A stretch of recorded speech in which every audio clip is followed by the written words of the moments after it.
All right, guys. So for this chapter, we've been really focusing in on power.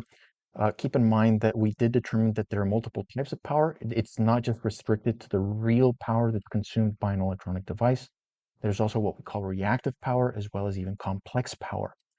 Now, when it comes to these powers, it pays off to develop your toolkit so that you have multiple ways in which you can actually calculate these powers. And so the rest of this section is going to be dedicated to developing various equations that we can use to calculate various types of powers. So the next uh, thing that we want to talk about, and as you can see here on my shirt as well, is we're going to talk about power calculations. Oh, let's try that again. Sometimes these don't go the way that you would like. So let's try this again. So here, we're going to talk about power calculations. Now, the place where I want to start is with the definition of complex power. Remember, the complex power is a complex quantity, and it's the sum of the real power plus J times the reactive power, where the real power, if you'll recall, if you took the magnitude of the voltage, the magnitude of the current, divided by 2, and then multiplied by the power factor, which was the cosine of theta V minus theta I, and where the reactive power was a product of the voltage times the current as well, divided by 2, and now it's not the cosine, but now it is the sine of theta V minus theta I. These were equations that had been developed in a previous section. Now, notice that these two equations you can actually use right there plug them into the complex power. So if I do that very directly, it's V sub m times I sub m divided by 2 times the cosine of theta V minus theta I plus J V sub m I sub m over 2. Now, rather than the cosine, we're multiplying by the sine of theta V minus theta I. And if you take a look at what you actually have, notice that both of these terms contain these three terms in common. Right? So we can just go ahead and factor all of those three out.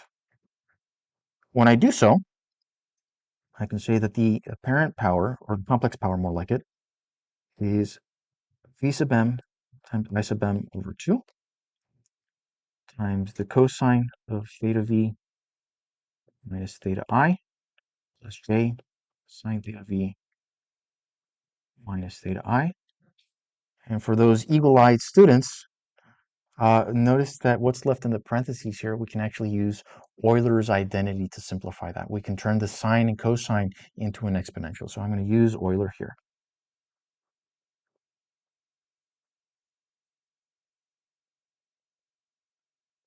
So I can say that the complex power is V sub m times I sub m over 2 times e to j theta v minus theta I. Or rewritten using some of the notation that we've used previously, it's V sub m times I sub m over 2 times the angle theta v minus theta I.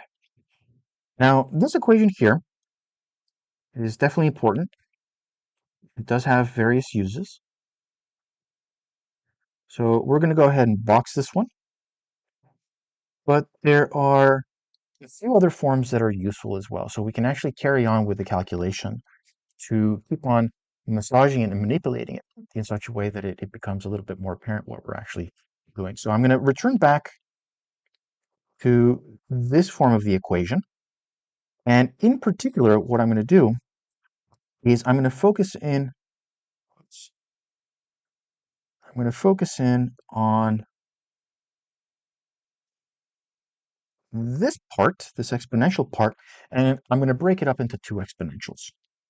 Right? So S can also be rewritten as V sub m I sub m over 2 times e to the j theta v, e to the minus j theta I like this. And what I'm going to do is I'm going to go ahead and associate these two terms together, while I'm going to associate these two terms together. So I'm going to split all up those products and rewrite them in this form. So here I have S is equal to 1/2 V sub m e to the j theta v. And then I have I sub m e to the minus j theta I, like this. And very, very, very beautifully, notice that this right here, this is the actual voltage phasor, right? The voltage phasor will always be of the form, the magnitude e to the j theta of the angle, right? Now, if you take a look at the other one that we actually have here, right? This is very, very, very close to the phasor of the current. However, notice that we have this minus sign here that we need to account for. Now, the phasor of the current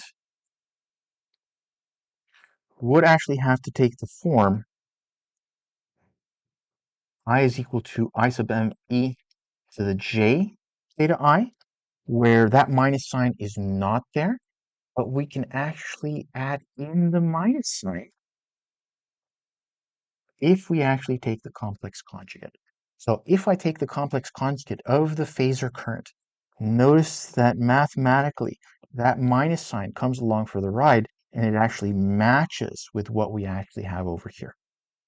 Right? So one of the things that we can do is combining all of these terms together, we can say that the complex power is 1/2 the phasor of the voltage times not the phasor of the current. I've made this mistake before, so be very careful with this, but it is the complex conjugate of the phasor of the current.